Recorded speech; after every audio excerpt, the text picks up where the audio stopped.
I was 29 years old when I realized my mother didn't just misunderstand me, she fundamentally did not see me.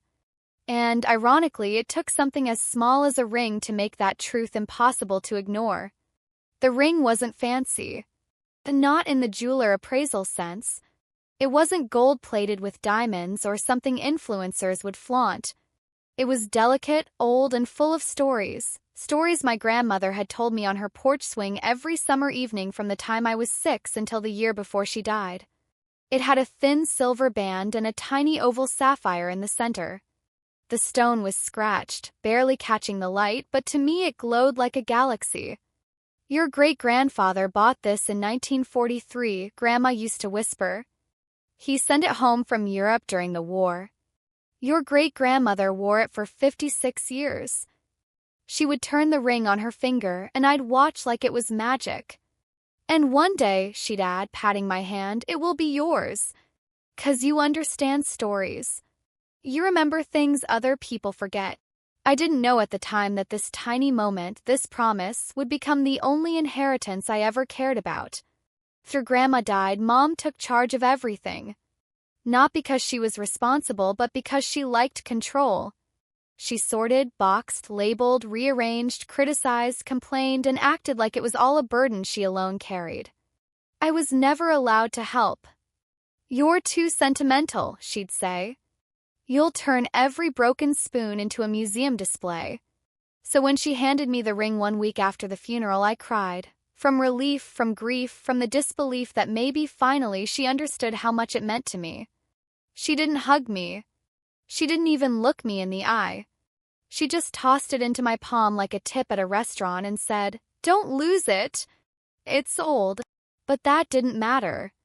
It was mine. It was the closest thing to my grandmother's hand closing around mine again. For the next 5 years, I kept the ring in a velvet pouch in my nightstand drawer. I wore it on bad days when the world felt too sharp. I wore it at job interviews when I needed courage.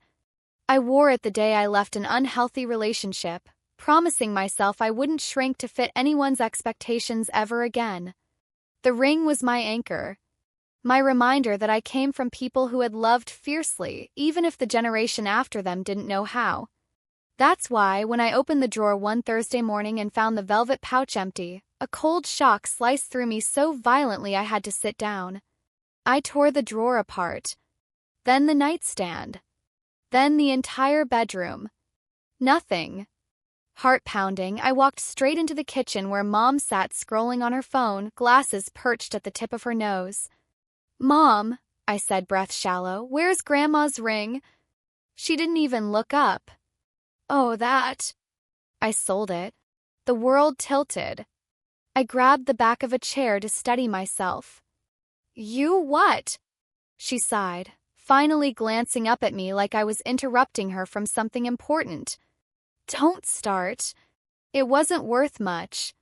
$800. I used it to help with the backyard landscaping. Those shrubs aren't cheap." My throat burned. "You sold Grandma's ring for shrubs?" "Don't be dramatic," she said, waving her hand. "It was just an old trinket. Honestly, you never even wore it." "Because I was protecting it," I whispered, voice cracking. Something in her expression hardened. "Oh, for God's sake, Anna. Crying over a ring? You're almost 30. Grow up." I staggered back like she'd slapped me. She returned to scrolling her phone as if she hadn't just shattered the last thing connecting me to the one person who truly saw me. My vision blurred.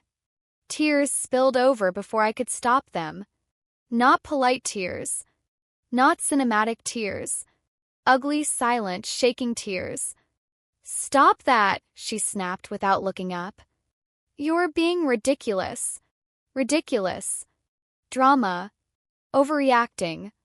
Words she'd thrown at me my whole life whenever my emotions didn't match the script she had written for me. I backed toward the hallway slowly, numb, choking on all the things I wanted to scream. "Why didn't you ask me? Why didn't you think it mattered? Why don't I matter?" But she wouldn't have heard me.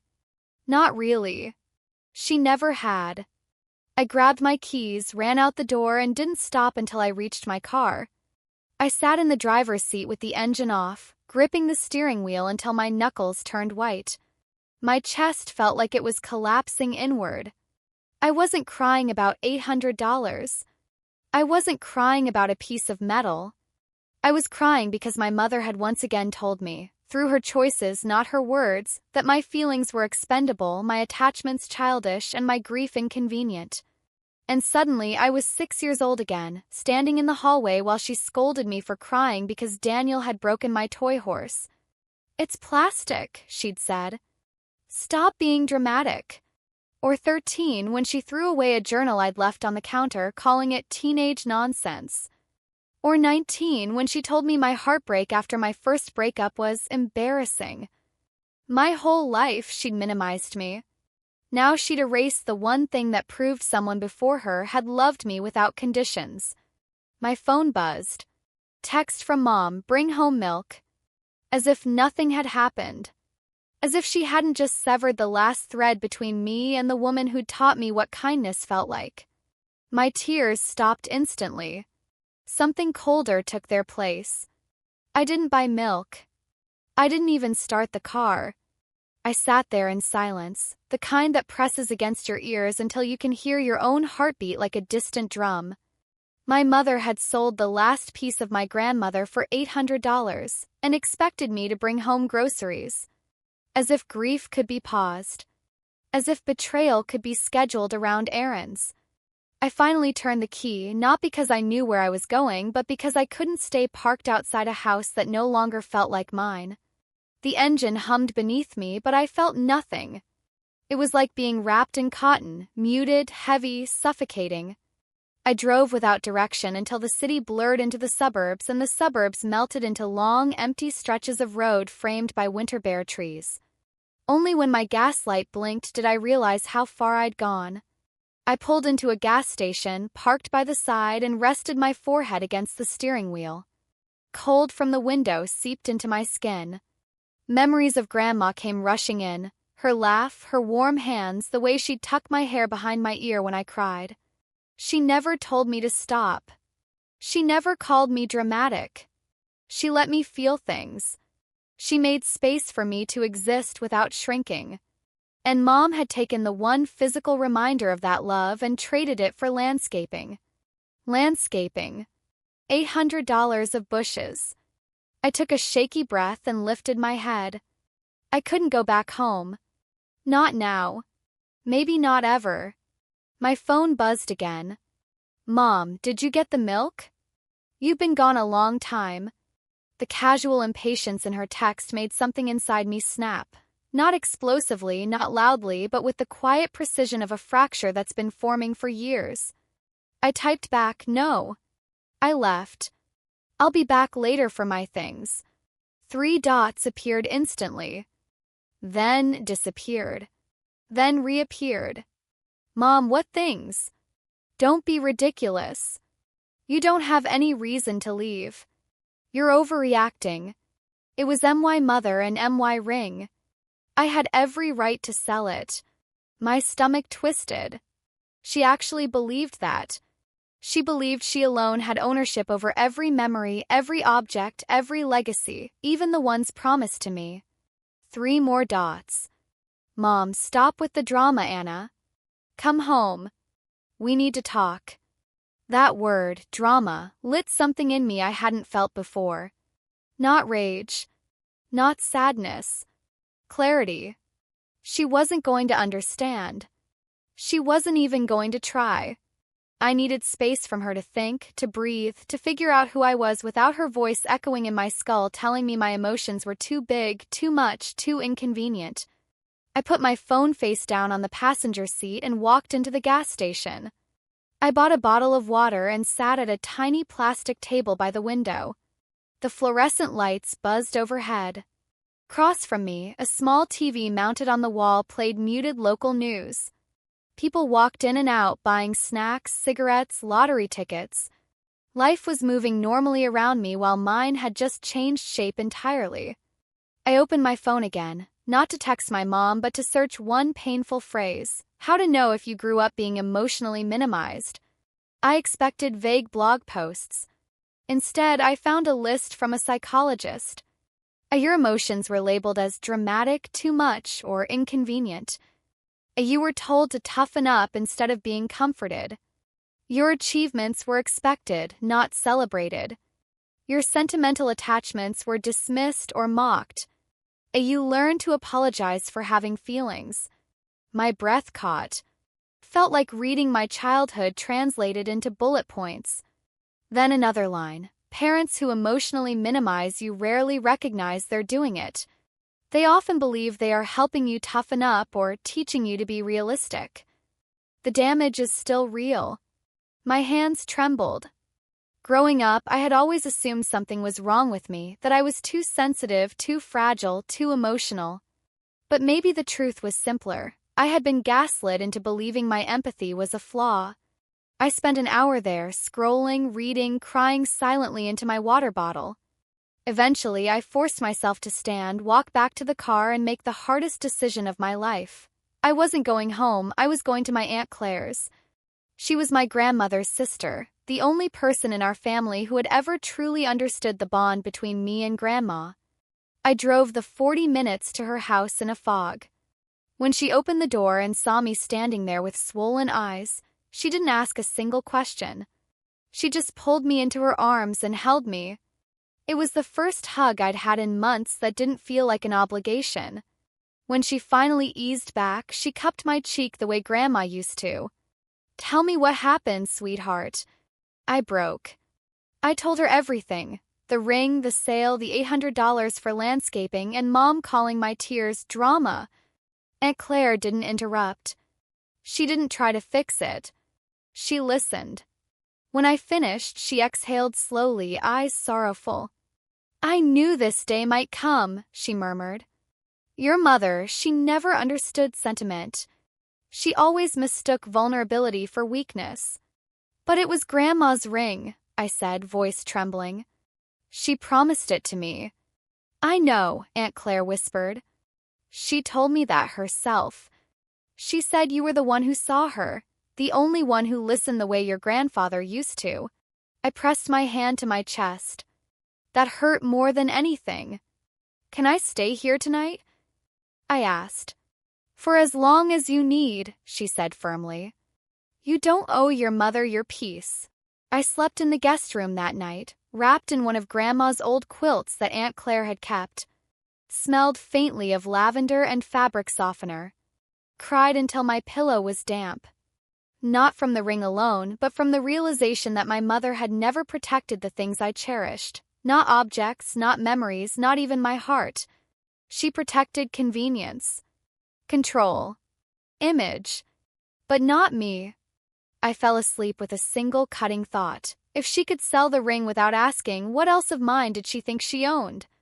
When I woke the next morning, sunlight leaked through the thin curtains, painting soft stripes across the quilt. For a moment, in that warm, quiet stillness, I forgot why I wasn't in my own bed. But the memory clawed back instantly. The empty velvet pouch, Mom's flat voice saying, "I sold it," the word drama thrown at my breaking heart. A dull ache settled in my chest. I sat up slowly, hugging the quilt to my body. Aunt Claire tapped lightly on the door. "Sweetheart." I wiped my face and managed, "Yeah?" She peeked inside, holding 2 mugs of tea. "I made lavender chamomile. Your grandmother's favorite." My throat tightened as she handed me a mug. "I figured you could use something gentle this morning," she said softly. I nodded, unable to speak. She sat beside me on the bed, her presence steady and warm. "I didn't sleep much," I admitted, staring into the tea. "Heartbreak rarely lets you," she said.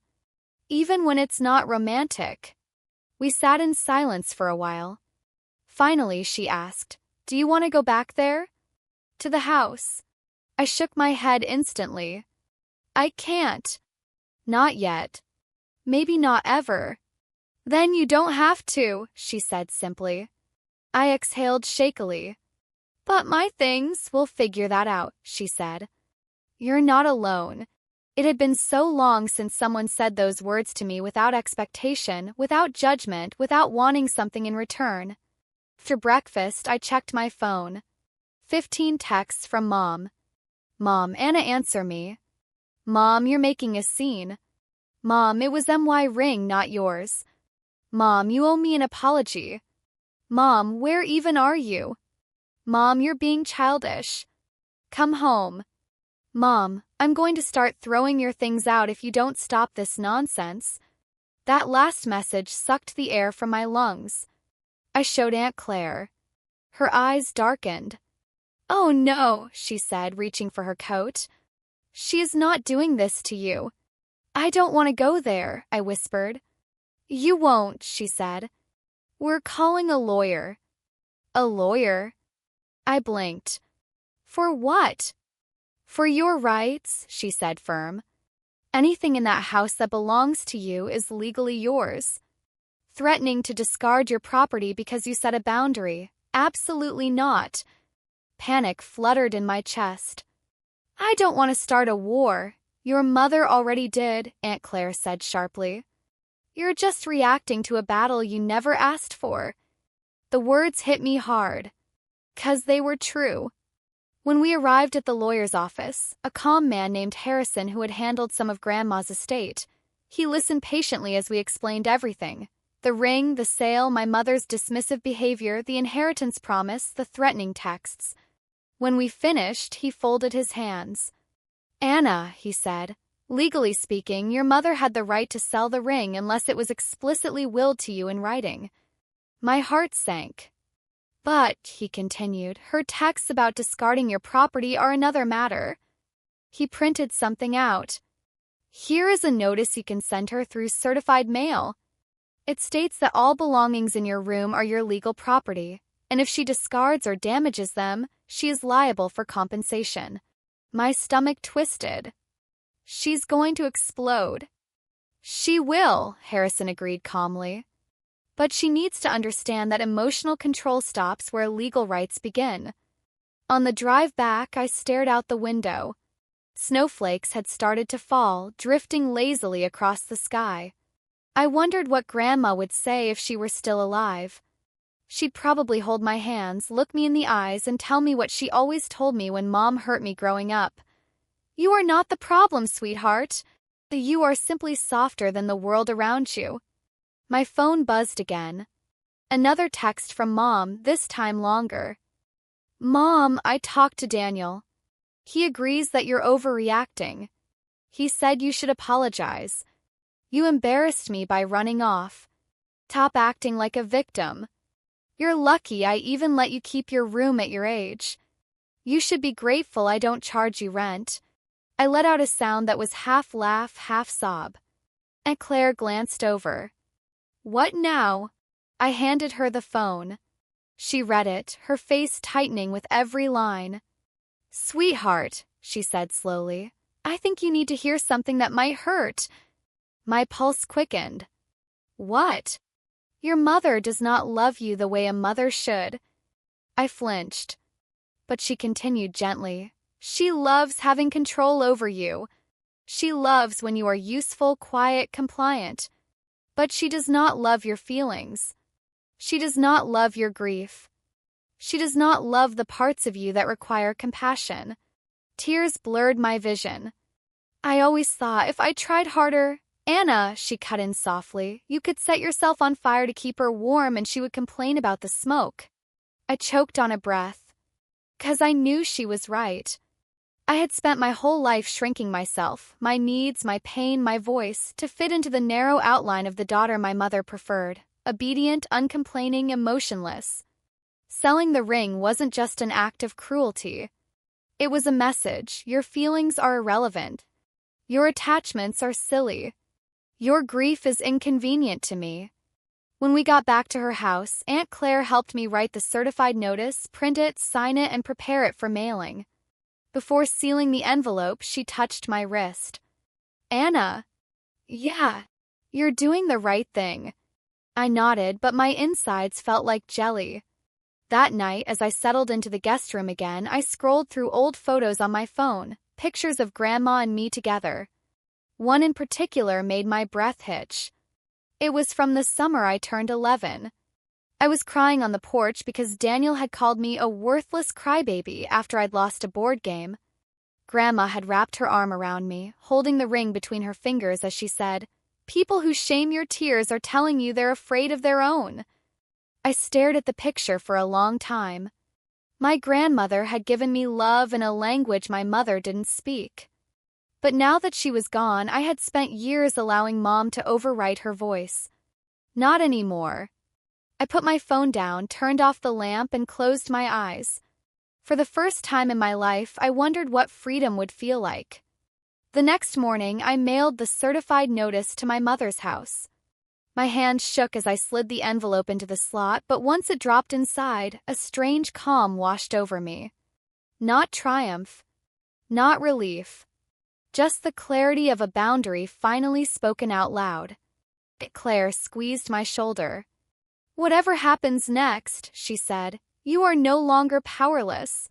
But for every ounce of clarity I gained, Mom seemed to unravel twice as fast. The storm hit that afternoon. My phone rang 5 times in a row. I didn't answer. Then came the texts. "Mom, how dare you send me a legal threat?" "Mom, your aunt is poisoning you against me." "Mom, Daniel says you're being insane and dramatic as usual." "Mom, if you want your things, come get them. I'm not keeping your junk here anymore." "Mom, you have until Sunday." I stared at the screen, numb. Junk. That's what she called the belongings I had saved since childhood. Journals, sketchbooks, letters from Grandma, books she had given me, a box of handmade ornaments from when I was little. To her, none of it mattered. To her, nothing of mine ever mattered. Aunt Claire read the texts over my shoulder. "She thinks if she pushes hard enough, you'll come crawling back," she said. "It's a pattern." "But I have to get my things," I whispered. "They're all I have left of," my voice broke. "Of Grandma." "Then we'll get them," she said. "But not alone. I'll go with you. And we'll bring someone else too." "Who?" I asked. "A witness." My stomach twisted. This was becoming real. More real than I ever expected. We arranged to go the next day when my brother Daniel would also be home, because Mom had summoned him, of course. The golden child. The one who always agreed with her. The one who inherited the confidence she rewarded. That night I barely slept. I lay in bed staring at the ceiling, rehearsing every possible conversation, every insult she might throw, every tear she might dismiss. When morning came, my whole body felt like it was buzzing with static. As we drove to the house, Aunt Claire glanced at me. "Sweetheart," she said, "prepare for her to defend herself, not understand you." A painful knot tightened in my throat. "Why can't she just care?" "Because caring requires awareness," Claire said softly. "And your mother has spent her entire life avoiding her own reflection." When we arrived, Mom was already standing on the porch with her arms crossed, lips pressed into a thin line. Daniel stood beside her looking annoyed, like this was an inconvenience during his very important day.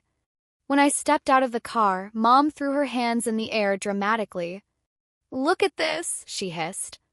"Showing up with an entourage. Do you think you're in some kind of movie, Anna?" "I asked them to come," I said quietly. "For support." "Support for what?" She snapped. "Your temper tantrum?" Aunt Claire stepped forward. "Enough, Linda." Mom stiffened. "Oh, please don't start, Claire. You've always babed her." "And you've always belittled her," Claire shot back. Daniel groaned. "Can we not do this?" Mom pointed at me. "You brought this chaos into my home, all because of an old ring your grandmother gave me the guilt trip about for years. You never even wore it." "Because I treasured it," I said, voice trembling. "And you sold it without asking me." Mom scoffed. "It was mine. Everything in this house is mine, including the things in your room." And frankly, I want that room cleared. You're too old to be living here rent-free. The shame hit me like a slap, but then something unexpected rose to the surface. Anger that belonged to the adult version of me, not the child she used to control. I tried to move out 3 times, I said, and each time you cried, begged, told me you needed me, told me I was abandoning you. Mom rolled her eyes. Oh my God, Anna, no one is abandoning anyone. You're twisting everything like always. Twisting. My voice cracked. You sold the last thing Grandma ever promised me. It was just a ring. She shouted. Stop acting like I burned down a church. You didn't sell a ring, I said. You sold sentiment. You sold history. You sold love. Her face hardened. Stories don't pay bills. We needed landscaping. I stared at her, stunned. Landscaping. Shrubs. Dirt. That's what my grandmother's legacy was worth to her. Daniel stepped between us. Anna, seriously, you're blowing this up. Mom said she's sorry. I didn't say that, Mom snapped. Well, Daniel said, glaring at me, she feels bad though she shouldn't. You need to grow up. Grow up. There it was again. Code for stop feeling. Stop crying. Stop having needs. Aunt Claire moved beside me. Enough. We're here for Anna's things. That's it. Mom gestured dramatically toward the door. Fine. Go take whatever junk you want. But don't expect an apology for your drama. The word sliced through me. Drama. She wielded it like a knife, a way to invalidate everything I felt, every truth I spoke. I walked inside, bracing myself. My childhood room looked the same, except emptier. Some things were missing. I froze in the doorway. Where are my journals? I asked. Mom's voice floated from the hall. Oh, those? They were taking up space. I tossed them. Ice flooded my veins. You what? She shrugged. They were childish and covered in dust.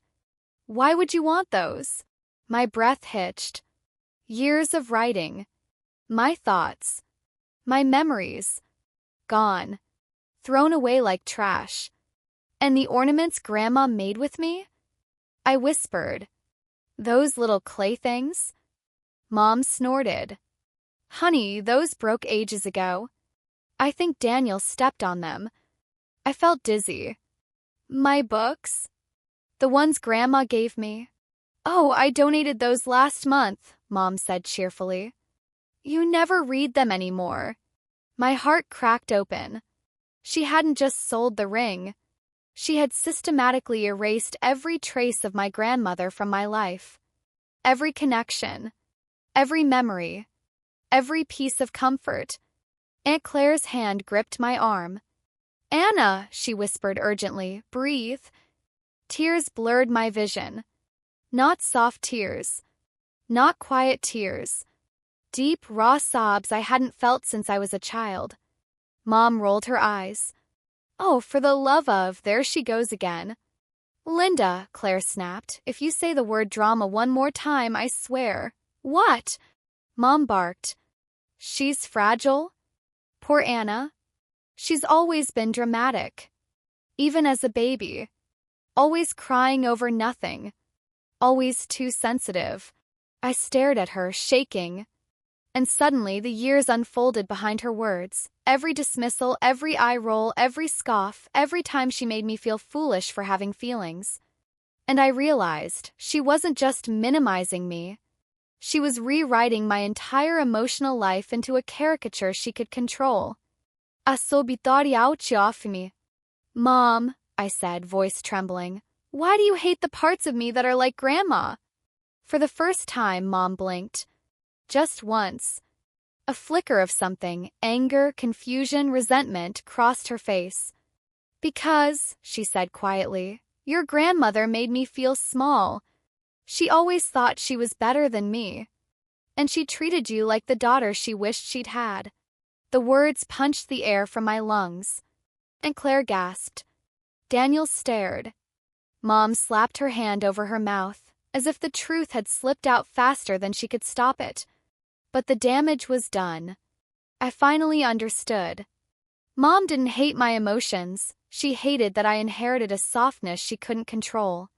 She hated that Grandma saw me in a way she never could. She hated that I reminded her of everything she wasn't. The grief in my chest twisted into something new, clarity. Clarity is a strange thing. It doesn't feel like triumph. It feels like standing in the ruins of a house you lived in your entire life and finally seeing the cracks that were always there, just painted over. When my mother admitted, accidentally, that she resented how Grandma loved me, something inside me stopped trembling. I wasn't breaking anymore. I was waking up. Aunt Claire stepped forward, her voice sharp as glass. Linda, how could you say that? Your mother adored you. She adored her stories, her traditions, her memories, Mom snapped, regaining her footing. She lived in the past. I wanted to live in the present. Is that a crime? Claire's eyes narrowed. Selling her ring for landscaping? Mom threw up her hands. It was my ring after she died. She didn't specify anything in writing. She just loved making Anna feel special. Like she was some sort of chosen one. Daniel scoffed. She spoiled her. And we're still dealing with the consequences. Something inside me finally snapped back at him. Spoiled? Spoiled? She taught me empathy. She taught me to feel things deeply. She taught me to listen. If that's spoiling, then maybe more people should be spoiled. He rolled his eyes. You're overreacting again.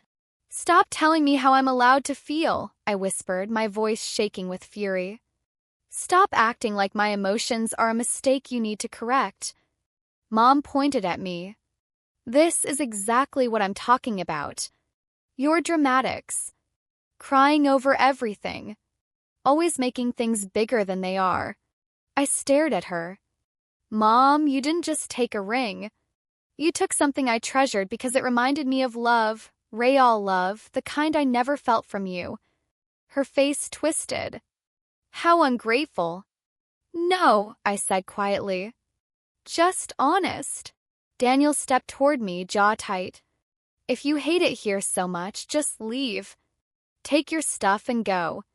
You always act like some victim in a movie. Aunt Claire moved between us immediately. Back off, Daniel. He scoffed. Whatever.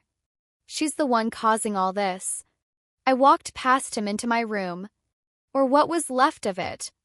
The emptiness felt physical, like a wound. Boxes that used to hold memories were gone. Shelves were half empty. My bookshelf stripped. Childhood drawings missing.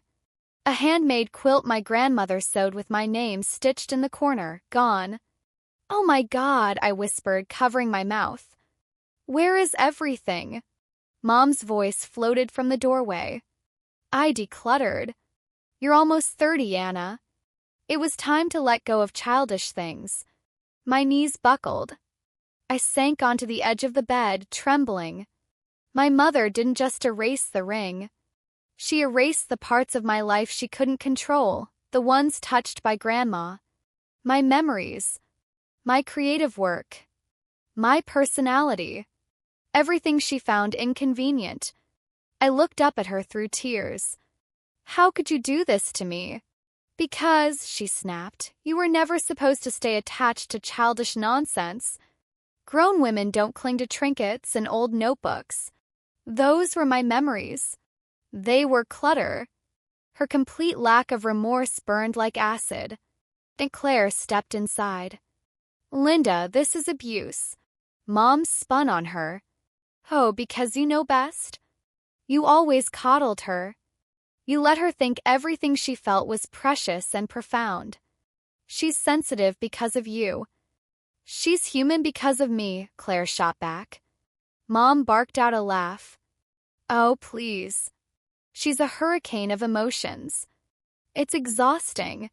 My breath caught. I'm exhausting? Yes. She shouted. Yes, Anna. You cry over everything. You care too much. You're always feeling something and expecting the world to stop and feel it with you.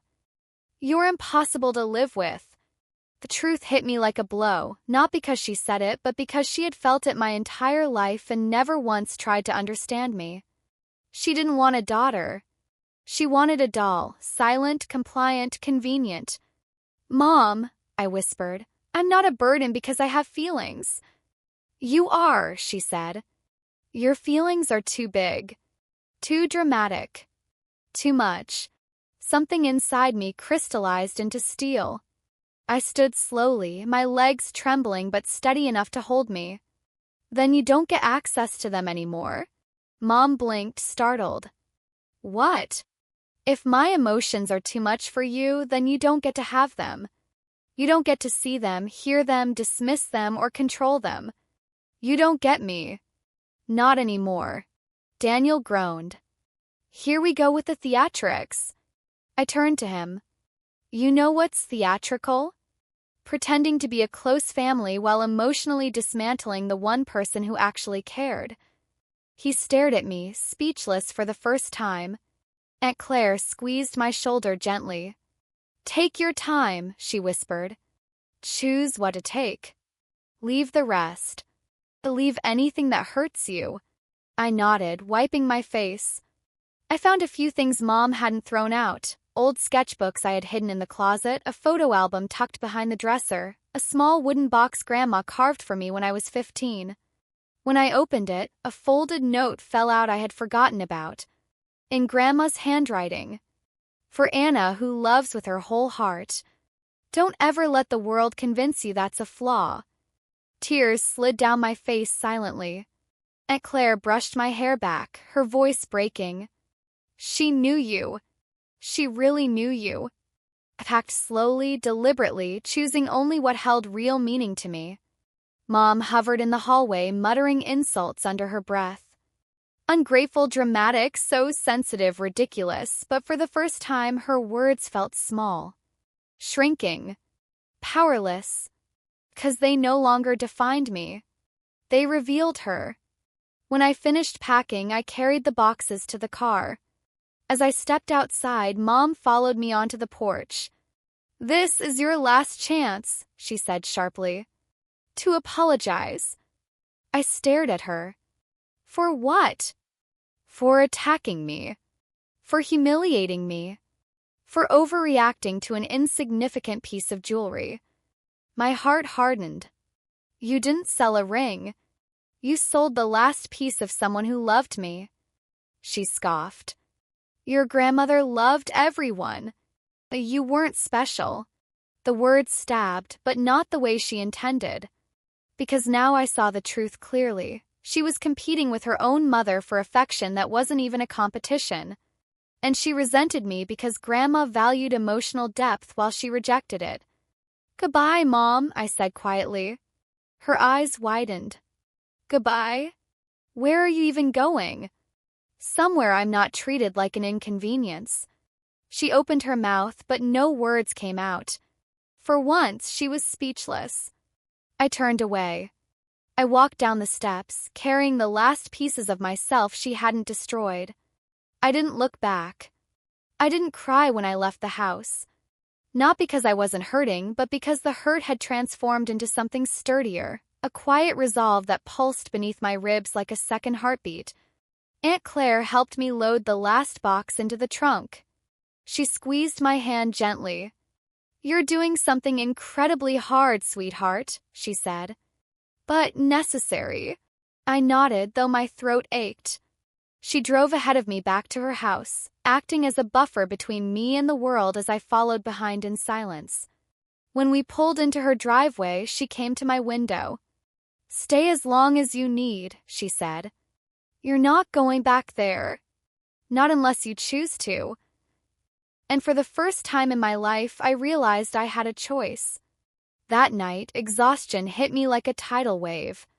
I showered, curled up in the guest bed, and stared at the ceiling, processing the day in fragments. My mother's face twisted with resentment, Daniel's dismissive smirk, the empty shelves in my childhood room, the image of the ring, gone forever. But running beneath all that pain was something else, the truth. I wasn't dramatic. I wasn't exaggerated. I wasn't too much. I was a human being who had been starving for emotional safety my entire life. And the starvation finally caught up with me. The next morning, Aunt Claire found me at the kitchen table, wrapped in a blanket, sipping tea. She sat across from me. "What's next?" I exhaled. "I don't know." "Good," she said. Not knowing means the story isn't over. Later that afternoon, she surprised me with a small wooden box. "This was your grandmother's," she said. "She left it with me years ago. She said she didn't trust your mother not to throw it away." My breath caught. Inside the box was a stack of letters tied with a ribbon, all addressed to me. My vision blurred instantly. With trembling hands, I opened the first letter. "My sweet Anna, if you're reading this, it means you're older now, old enough to understand that you may not always feel understood. Some people fear deep feelings because they never learn to hold their own. That's not your fault. Your heart is not wrong. Love boldly. Cry when you must. And never believe anyone who tells you your softness is a weakness. It is your inheritance. Grandma." I pressed the letter to my chest as silent tears streamed down my cheeks. Aunt Claire rested a hand on my shoulder. "She wrote those for you," she said, voice thick with emotion. "She always knew you were meant to carry her gentleness forward." I read every letter, letters about life, heartbreak, resilience, forgiveness, boundaries, grief, art, hope. Letters that felt like she was sitting beside me again. The words stitched themselves into the broken parts of me. That night, for the first time since the ring vanished, I slept without waking up in panic. Days passed. Then weeks. I found work, stable work, as a design assistant for a small publishing house. I moved into a tiny apartment filled with soft light, secondhand furniture, and things that actually felt like me. I framed one of Grandma's letters and hung it above my desk. Slowly, I rebuilt myself. But healing isn't a straight line. One afternoon, months later, my phone buzzed. "Mom." A part of me still flinched, instinctively bracing for impact. I hesitated, then answered. Her voice came through sharp and polished, the tone she used when she wanted something. "Anna," she said, "your brother is here. We want to talk to you." "About what?" I asked cautiously. "About this situation," she snapped. "This distance. This rift you've created." My jaw tightened. "I created?" Before I could respond, Daniel grabbed the phone. "Look," he said, "Mom's upset. The least you could do is meet us. Be civil." "I was civil," I said quietly. "You both weren't." Silence. Then Mom returned to the line. "I want you to come to the house. Tomorrow. Noon. We're going to fix this family." I almost laughed. Fixing implied acknowledgement, apology, accountability, none of which they were capable of. "No," I said softly. Mom sputtered. "No? What do you mean, no?" "I mean I'm not coming," I said. "Not until you both can speak to me without belittling me, without calling me dramatic, without invalidating my emotions. You did it my entire life." Silence cracked down the line. Then Mom scoffed. "For God's sake, Anna, are you still crying about a ring?" "It wasn't just a ring," I said. "Stop pretending it was." "Fine," she snapped. "Then what do you want? Money? An apology? The world to stop spinning because poor Anna is sad?" There it was. The old script. But this time I didn't fall into it. "I want nothing," I said. I wanted respect. I wanted empathy. I wanted my belongings not thrown out like trash. But you showed me you're not capable of giving me those things. She inhaled sharply. You are being cruel. I breathed slowly. No. I'm being clear. And then I said the words I'd been afraid of for decades. I don't owe you access to me. The silence that followed was colder than winter. Mom finally exhaled a shaky breath. If you walk away from this family, she whispered, don't expect us to chase you. I closed my eyes. You never have. I hung up the phone and let the silence settle, not like an attack but like a blanket I'd never been allowed to wrap around myself before. My mother's threat, don't expect us to chase you, didn't sting the way she intended. Clarified the truth I had spent my entire life avoiding. She had never chased me, not once. Not when I cried after school, not when I hid in my room during arguments, not when I shook quietly at the dinner table trying to swallow tears she called attention-seeking. I had always been the one to return, apologize, bend, shrink. And now, for the first time, I wasn't doing that. And the world did not collapse. The next months unfolded like a slow thaw. I worked, saved money, decorated my apartment with thrifted frames, soft lamps, plants I named after fictional characters. I saw a therapist for the first time in my life. The first session, she said, you are grieving a relationship you never truly had. I cried so hard she handed me half a box of tissues.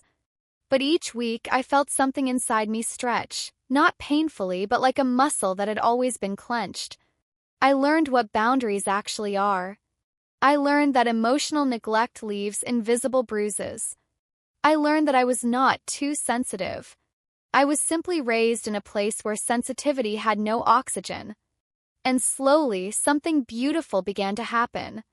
I started laughing again, real laughs, the kind that shake your ribs. I started crying without shame, the soft, private kind that releases pressure without fear of someone calling it drama. I started writing again, filling new journals with thoughts, memories, letters to Grandma. I built a new life. And then, one afternoon, something unexpected happened. My phone buzzed.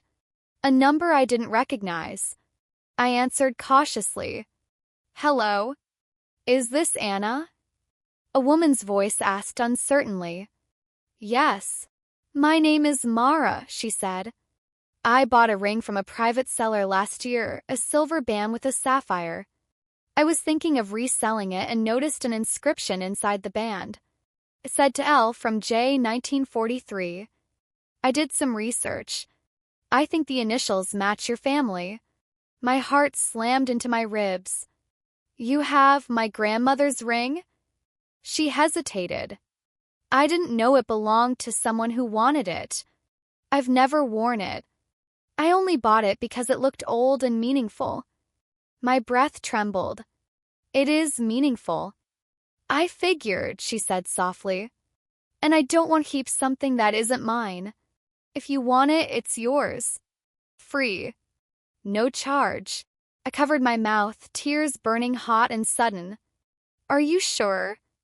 Positive, she said. Something told me it needed to go home. When I hung up, I sobbed. Not the grief sobs from months ago, but the kind that feel like sunlight breaking through a storm. A week later, the ring arrived in a small padded envelope. When I held it in my hand again, the sapphire caught the light exactly as I remembered. Not bright, not perfect, but steady. Keeper of stories. A survivor. Just like me. I pressed it against my heart, whispering, I'm here, Grandma. I found my way back. I could almost hear her voice. I knew you would, sweetheart. That night, I sat on my balcony with the ring on my finger, watching city lights blink like stars. Aunt Claire joined me with 2 cups of tea. You reclaimed something precious today, she said. I shook my head gently. Not just the ring. She smiled in that knowing way only elders can. No, she said. You reclaimed yourself. We clinked our mugs together. For the first time in my life, the world didn't feel like a place I needed to survive. It felt like a place I could belong to. Sometimes healing doesn't look like reconciliation. Sometimes it looks like distance. Sometimes revenge isn't anger, it's peace. It's choosing a life where your tears are not dismissed, Your softness is not mocked, your memories are not disposable. My mother still sends messages occasionally.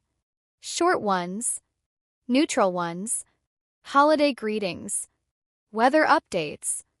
I reply politely but briefly, protecting the peace I earned with scars she never saw. Daniel rarely contacts me. That's fine too. I don't need them to rewrite history. I've already written my future. Last week, I placed Grandma's ring inside a new velvet pouch and tucked it into a wooden box on my dresser, the box with her letters. A new kind of inheritance, truth, clarity, boundaries, and a life built from love instead of fear. And now, every morning before leaving my apartment, I touch the ring lightly and remind myself. My feelings were never the problem. Problem was living in a house where feelings were unwelcome. And I survived it. Softness and tact.